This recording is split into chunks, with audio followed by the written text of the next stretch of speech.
শুধু তাই নয়, কোরআনের হক কথা বললে অনেক মানুষ দেখবেন স্টেজে এসে বক্তাকে আলেমকে থ্রেট পর্যন্ত করে, বলে হুজুর রাজনীতির কথা বলেন না, কোরআনের আয়াত দিয়ে কথা বলেন। আছে না নাই?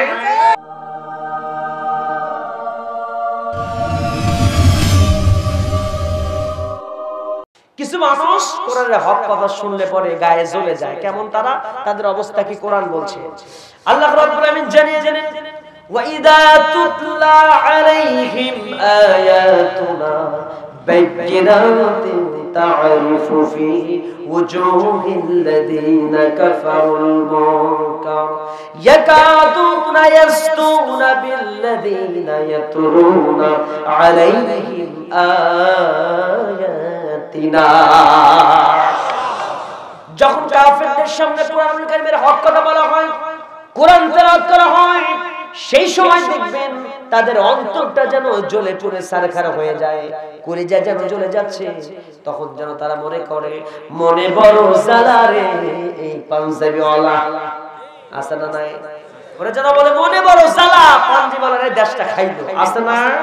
শুধু তাই নয়, কোরআনের হক কথা বললে অনেক মানুষ দেখবেন স্টেজে এসে বক্তাকে আলেমকে থ্রেট পর্যন্ত করে, বলে হুজুর রাজনীতির কথা বলেন না, কোরআনের আয়াত দিয়ে কথা বলেন। আছে না নাই?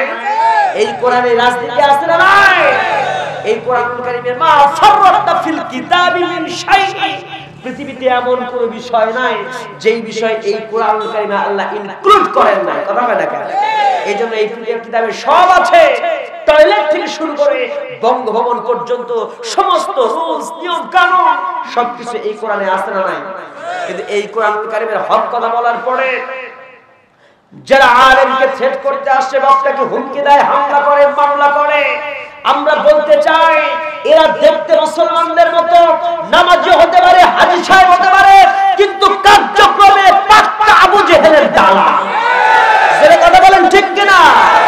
শত সহস্র বাধা আসতে পারে, শত সহস্র নির্যাতন আসতে পারে, তবু আমরা এই সমস্ত নির্যাতনের ভয় না করে খাব্বাব, খুবাইব, বিলালের মতো করে জীবন দিয়ে বাজি রেখে আল্লাহর দ্বীনের জন্য কাজ করে যাব।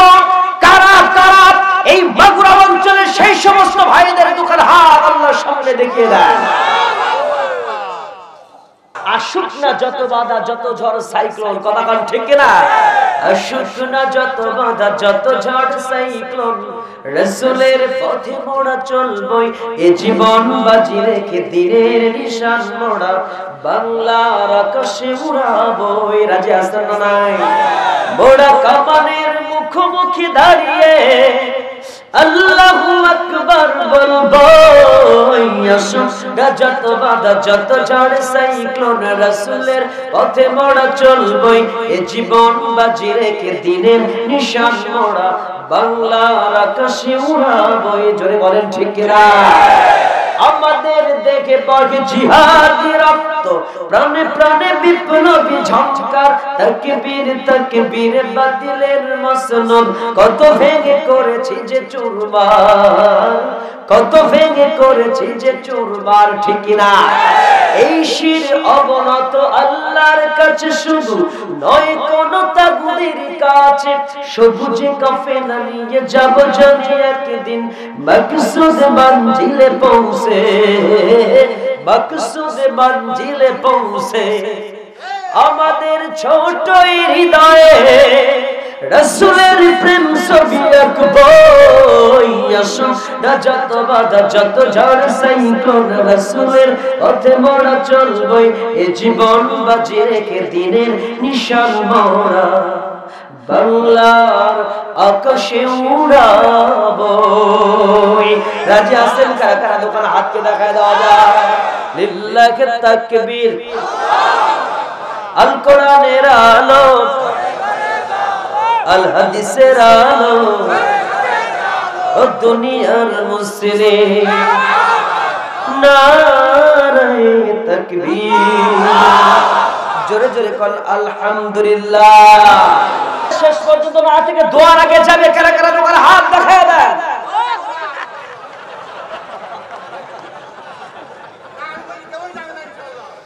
পাওয়া গেছে কিছু না? দেখলাম যে আপনারা জোশের ঠেলায় কি করেন। হোস্টস ঠিক রেখে জোশের নাম ইসলাম না হোসের নাম, ঠিক কিনা? জোশ এন্ড হুশ দুইটা ঠিক রাখতে হবে কি হবে না? কিছু লোক জোশে ইসলাম মানে হুশে না। এই লোকগুলোর অবস্থা কি? ওয়ালাকাদ যারানা লি জাহান্নামা কাসীরাম মিনাল জিন্নি ওয়াল ইনস লাহুম কুলুবুন লা ইয়াফকাহুনা বিহা ওয়া লাহুম আ'য়ুনুন লা ইবসিরুনা বিহা ওয়া লাহুম আযানুন লা ইয়াসমাউনা বিহা উলাইকা কাল আনআম বাল হুম আদাল উলাইকা হুমুল গাফিলুন। কথা মন আছে, অন্তর আছে, বিবেচনা নাই, চোখ আছে দেখে না, কান আছে শোনে না, আছে না নাই? এই সমস্ত মানুষদেরকে বলা হয়েছে এরা জাহান্নামী, কারণ এরা গাফেল, এরা চতুষ্পদ জন্তুর চাইতে নিকৃষ্ট। কথাটা এজন্য সচেতন হতে হবে, আনকনশাস হওয়া যাবে না, কনশাস হয়ে ইসলাম মানতে হবে। কারণ এই পৃথিবীতে অসচেতন যারা, তাদের অবস্থা ওই রকম, বসেন বসেন বৈশা যা। ওরা কি সচেতন লাগ না অচেতন? ওরা অবচেতন ঘুমিয়ে আছে। ওরা প্রকৃত ইসলামের সেই সুমহান বাণীর দিকে আসতে পারে নাই, কোরআনুল কারীমের সেই সারাংশ তারা বুঝে নাই। তারা তাদের পকেট ভারী করার জন্য দুনিয়াতে এলোমেলো জীবন যাপন করছে। কথা বলেন ঠিক কিনা? তো আসুন আমরা এই আয়াতে কারিমা থেকে আমরা ধীরে ধীরে আসলে ভিতরে চলে যেতে চাই। এই পৃথিবীতে সবচেয়ে বেশি ক্ষতিগ্রস্ত করেছে ইসলামকে ইহুদিরা।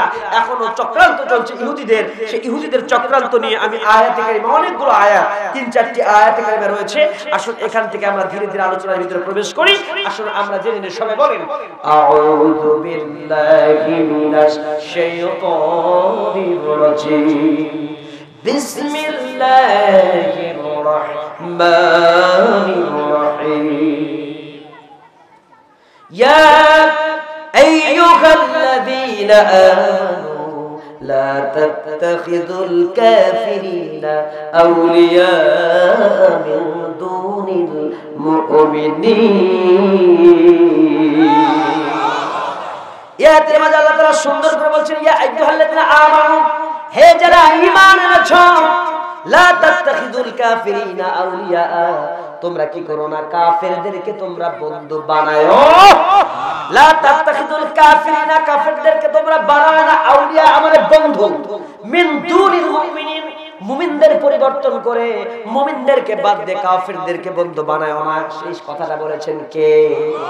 এই জায়গায় এই কথা বলে শেষ করেন নাই, কথা বলেছেন আরো সুন্দর করে আরেকটা আয়াতের মাঝে আল্লাহ জানিয়ে দিয়েছেন। সূরা নিসার 239 নম্বর 139 নম্বর আয়াতের মাঝে আল্লাহ বলেছেন আল্লাযীনা ইয়াত্তাখিযুনাল কাফিরিনা আউলিয়া মিন দুনিল মুমিনিন। আল্লাহু আকবার বলেন।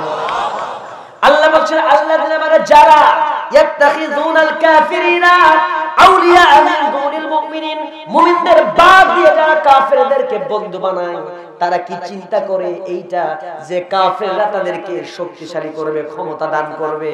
কি করে ইয়াতাহুনা ইনদাহুম ইজ্জাতা, কাফেররা তাদেরকে শক্তিশালী করবে, মর্যাদা দেবে, এই ক্ষমতার আসরে বসায় রাখবে? কথা কয় না কেন? এরকম চিন্তা আছে না নাই? আল্লাহ বলছেন এইরকম চিন্তা যদি কেউ করে থাকে, আল্লাহ বলছেন সে তোমরা জেনে রাখো ফা ইন্নাল ইজ্জাতা লিল্লাহি জামিআ। এখানে বলল তারা কি মনে করে এই ক্ষমতা টিকিয়ে রাখার জন্য বন্ধুত্ব করতে হবে কাফেরদের সাথে, নরেন্দ্র মোদীর সাথে নাকি? এ কথা কয় না কেন? বুঝেন না বুঝেন না? এরকম যদি কেউ চিন্তা করে তার অবস্থা কি? পরের আয়াত সূরা মাইদার 51 নম্বর আয়াতে আল্লাহ সেই স্পষ্ট করেছেন তাদের অবস্থা কি।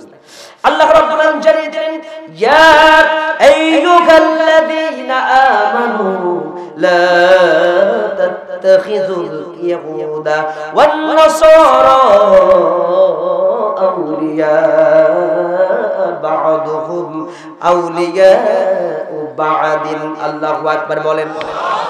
ومن يتولهم منكم فإنه منهم إن الله لا يهدي القوم الظالمين। আগে প্রথমে আমরা সরল বাংলাগুলো শুনে পরে ভেতরে ঢুকবো, অনেক গভীর আলোচনা আছে, খেয়াল করেন। ইয়াত আল্লাহ বললেন ইয়া আইয়ুহাল্লাযীনা আমানু, হে যারা ঈমান এনেছো তারা শোনো। কি করো না, লা তাত্তাখিদুল ইয়াহুদা ওয়ান নাসারা, ইহুদি এবং নাসারা খ্রিস্টান যারা আছে, আউলিয়া বা'দুহুম, তোমরা কি করো না তাদেরকে বন্ধু বানায়ো না।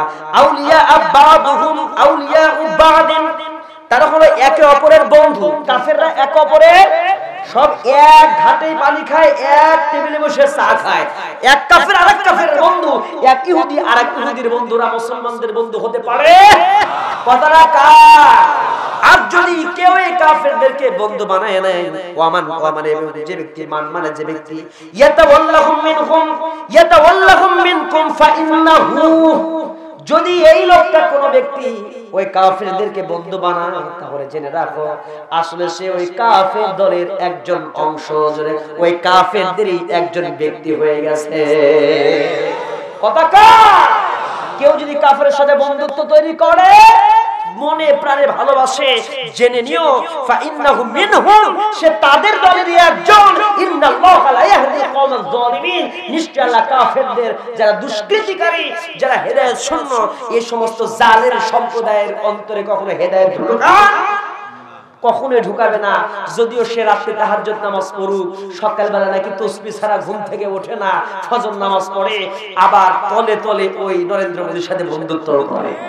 এ কথা কয় না কেন ভাই? আছে না নাই? মসজিদে গিয়ে নামাজ পড়বে, মণ্ডপে গিয়ে যায়, সেই পূজার সামনে সেই পূজার সে কার্যকলাপ বলবে, মা দুর্গা গজে চলে আসে, এই কথাও কেউ যদি বলে, আর মসজিদে নামাজ পড়ে, আল্লাহর কসম করে বলি, দোদেল রান্দা কালমা চোর না পায় শ্মশান, এর জন্য জাহান্নাম। কথা বলেন ঠিক কিনা? এরকম চিন্তা চেতনা আমাদের মাথায় থাকা যাবে?